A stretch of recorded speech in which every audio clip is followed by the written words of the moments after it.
Пришло время поговорить о санкциях, введенных Дональдом Трампом. Сюжет, который начинался как встреча в Будапеште чуть ли не прямо завтра, где состоится подписание мира с Украиной, закончился после привычного путинского разводняка, да еще и как. Трамп одним днем сделал то, чего до него даже и не думал делать Байден. Ввел под санкции Роснефть и Лукойл. Теперь у любого юрлица в мире стоит выбор: работать с компаниями, на которые приходится половина всего российского нефтяного экспорта, или работать с любым субъектом американской экономики. Начнем мы с экономической части нашего рассуждения. Посмотрим, какой эффект у этих санкций может быть на российский бюджет. Потом перейдем к политической. Да, спасибо всем, кто интересуется моим состоянием здоровья. Мой бронхит стал воспалением легких. Поэтому больничный затянулся, и перерывы на прошлой неделе были длинные. Я лечусь, наблюдаюсь у врачей, так что все в порядке, пройдет. Ну и совсем перед началом, как обычно, в описании способы, как обойти блокировки российские. Мы регулярно инструкцию обновляем, а спонсор этой рубрики MaxSwap. Они выпускают виртуальные криптокарты, с которыми можно платить как картами обычного иностранного банка. Ссылка на MaxSwap в описании.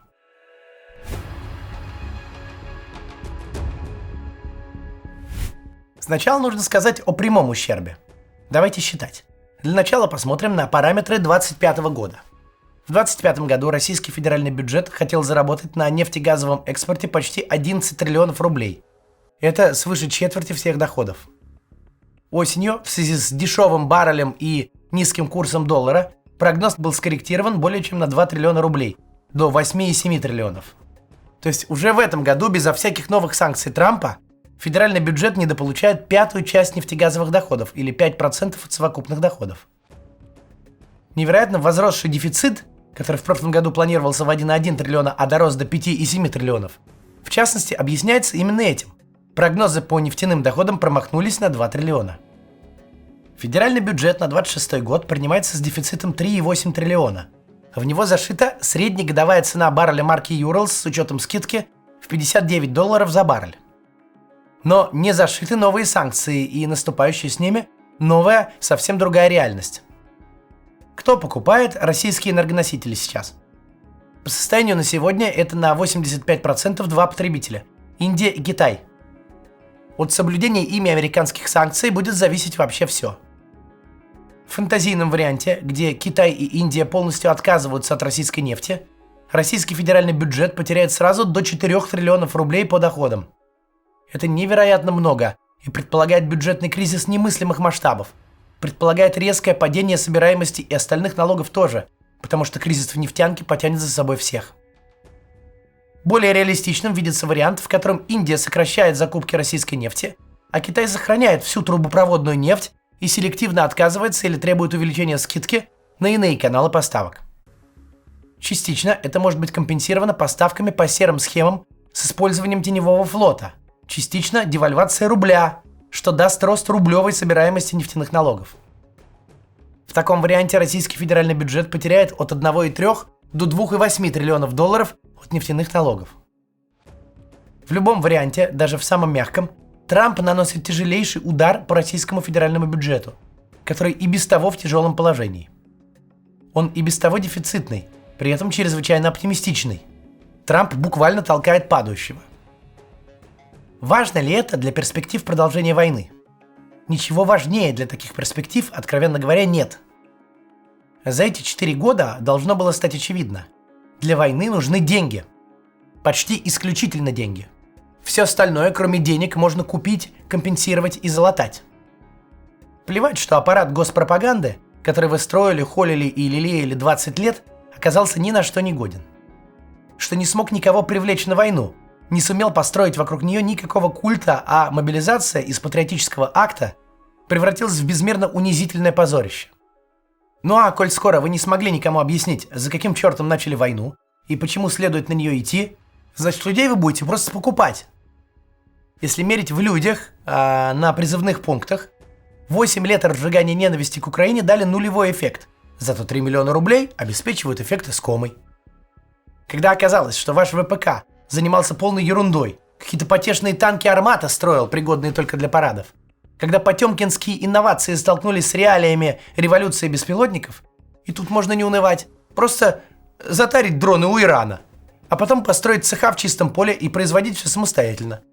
Полностью провалив развитие отрасли, но имея денег с избытком, отрасль эту можно купить. Когда армию по мере сил разворовывали абсолютно все, от генералов до прапорщиков, и когда разворовали в итоге до такой степени, что на складах не осталось даже бронежилетов и трусов, не то что бронетехники и боеприпасов в потребном количестве и пригодном состоянии. Когда так случилось, так тоже не беда. Вы потратите в 10 раз больше денег и сделаете заново за пару лет все, что разворовывали 20. Вы воюете с такими кошмарными потерями, что обогнали Афганистан и обе чеченские уже как минимум в 10 раз? Но оказывается, что армию можно комплектовать преимущественно жителями депрессивной глубинки, где люди о зарплате в 30 тысяч только мечтают. Можно там вывесить ценник за гибель по 10 миллионов и найдутся сорвиголовы. Никто особенно не пикнет. Словом, выясняется, что если откуда-то и идет большой приток бесплатного бабла, то можно воевать как угодно. С коррупцией, с некомпетентными генералами, со страшными жертвами, а главное, без побед. Можно пойти за Киевом, а спустя 3,5 года и 250 000 трупов хвастаться часовым яром. Потому что все, кто в войну вовлечен, уже выиграли. Кто-то получил 3 миллиона за контракт, кто-то огромную компенсацию за ранение, кто-то поднял $1 миллиард за строительство в Мариуполе, а кто-то и $1 миллиард на оборонных заказах. Сейчас такие разговоры позабылись, но еще год-полтора назад мы с вами отмечали, что это первая война в истории России, которая продается как коммерческое предприятие, куда никого не зовут умереть за родину, а зато всех зовут прожить свою лучшую жизнь, получить доходы, которых никогда не видели. Поэтому самая мягкая, незащищенная и чувствительная часть всей путинской войны именно что бесплатные нефтяные деньги. Пока они идут, можно жить с почти любыми другими санкциями, теряя эффективность, и можно воевать, увязая в сельских районах Донецкой области. Именно сюда, именно в эту область бьют санкции Трампа. И это, безусловно, в высшей степени точный удар, который, в общем-то, можно было с их стороны нанести не в октябре 25 года, а в феврале 22. Поражает не тот факт, что Трамп таки ввел нефтяные санкции, а тот, что этого не было сделано сразу. Поражает, что пока союзники Украины искали все более хитрые способы, как бы лишить Путина ресурсов на войну, они продолжали поставлять ему главный ресурс – деньги. Сейчас обсудим это все после небольшой рекламы. Посмотрите, пожалуйста. Мы открыли предзаказ первого тома нашей книги о Второй мировой войне. Вот она у меня в руках. Эта книга основана на сценариях моего сериала о Второй мировой, который выходит на этом канале уже 2 года. И за это время собрал десятки миллионов просмотров. Видео — это быстрый формат, который можно посмотреть на ходу. Но у печатной книги есть своя магия. Ее можно подарить, перечитать, оставить на полке. А если повезет, когда-нибудь она станет учебником. Это и была наша цель – сделать нормальный и понятный учебник для тех, кто хочет разобраться. Мы начали этот проект в конце прошлого года и поначалу думали, что справимся за 4 месяца. У нас уже был опыт работы над книгами. «История новой России», «100 советов мэру», а еще когда-то мы перевели на русский язык и издали 4 книги по урбанистике. Но довольно быстро стало ясно, что эта книга потребует совсем другого объема работы. В итоге работа заняла 7 месяцев. Над ней трудилась команда из 21 человека. Историки, редакторы, художники, фактчекеры. Мы пересмотрели сотни архивных фотографий, чтобы каждая деталь на иллюстрациях была точной, от формы касок до размеров люка на ранних версиях Т-34. Как и в нашем сериале, здесь нет пропаганды и чьих-то политических позиций, даже наших. Мы просто рассказываем, как все было, опираясь на исторический консенсус.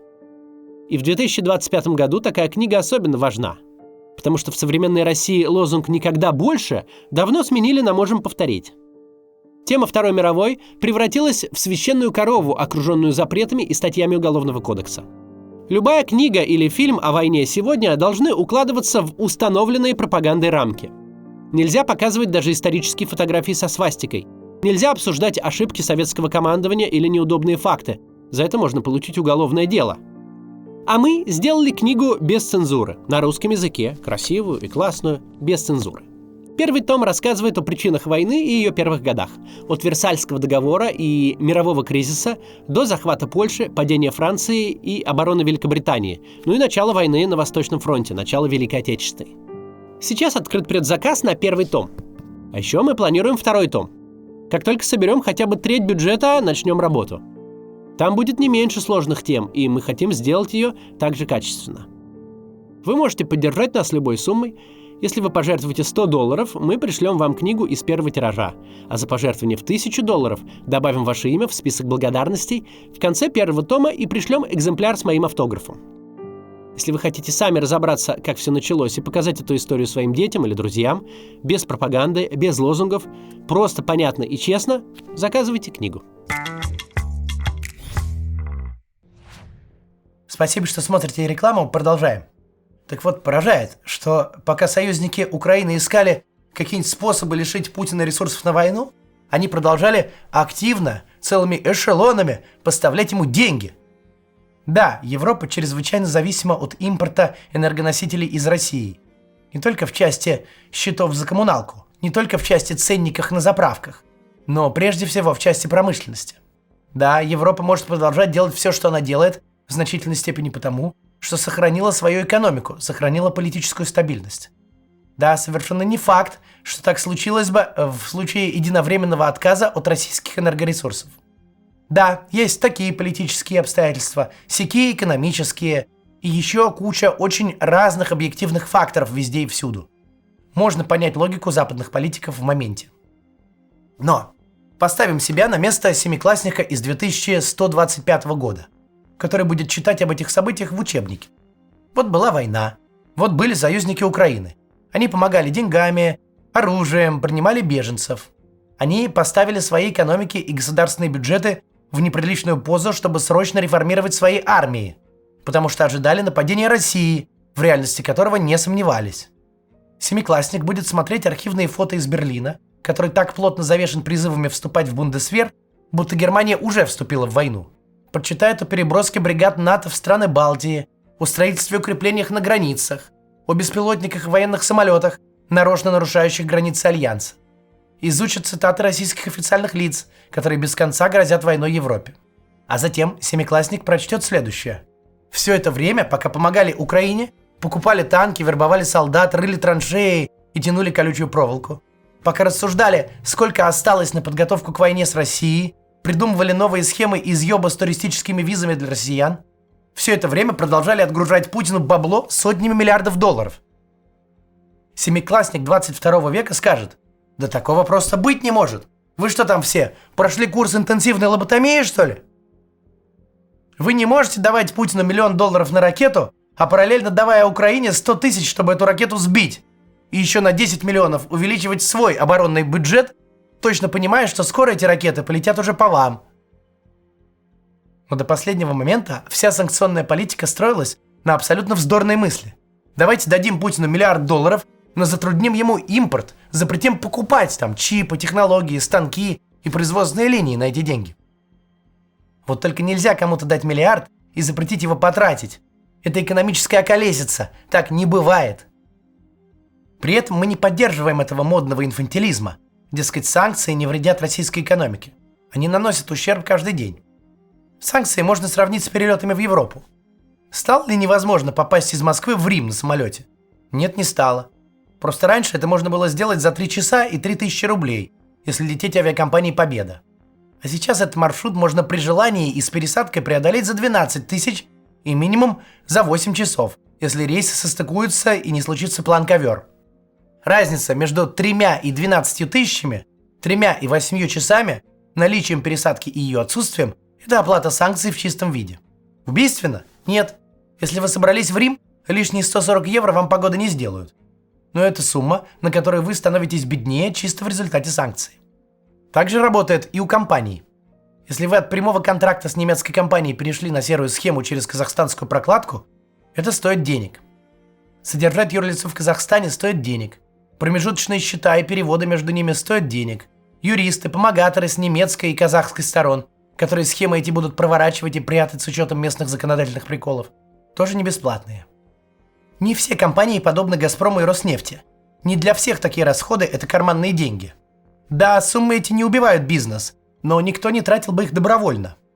Это все издержки, это мешает, снижает эффективность и гибкость, повышает цены. Падает конкурентоспособность, растут конечные цены.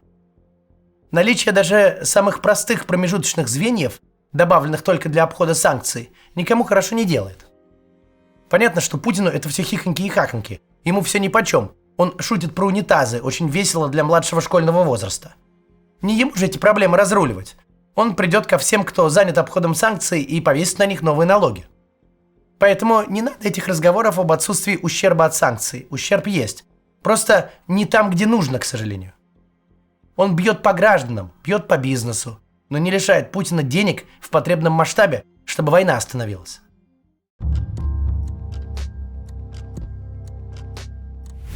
Пока у Путина есть деньги, все издержки войны он может до какой-то степени и до какого-то времени компенсировать. Но в ситуации, когда бюджет и так живет в долг, когда 8% своих расходов тратит на покрытие процентов, удар по сокращению нефтяного экспорта нивелировать невозможно. Нет никакой запасной подушки, которая покроет такой убыток.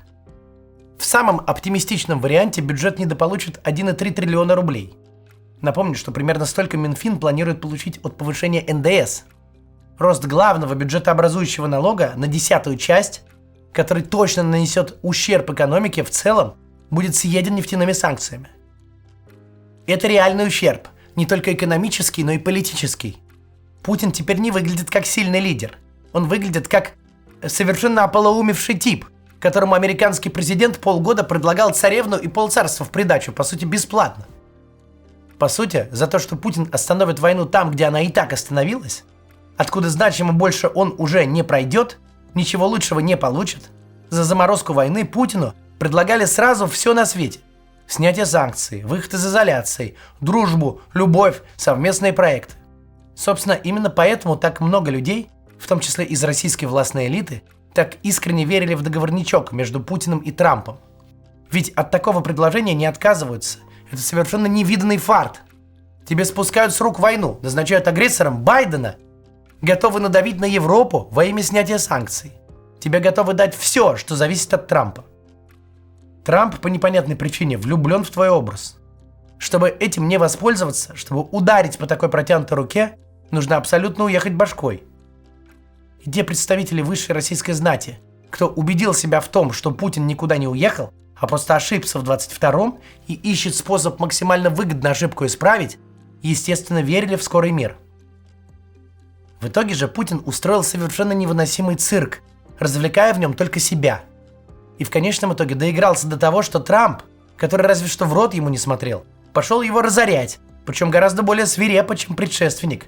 Несравнимо более свирепо, чем пытались европейцы. Мало того, что Трамп лишает Путина денег, он делает еще кое-что, он всем показывает. Путин на самом деле не понимает, что творит. И нет у него никакого плана. До завтра.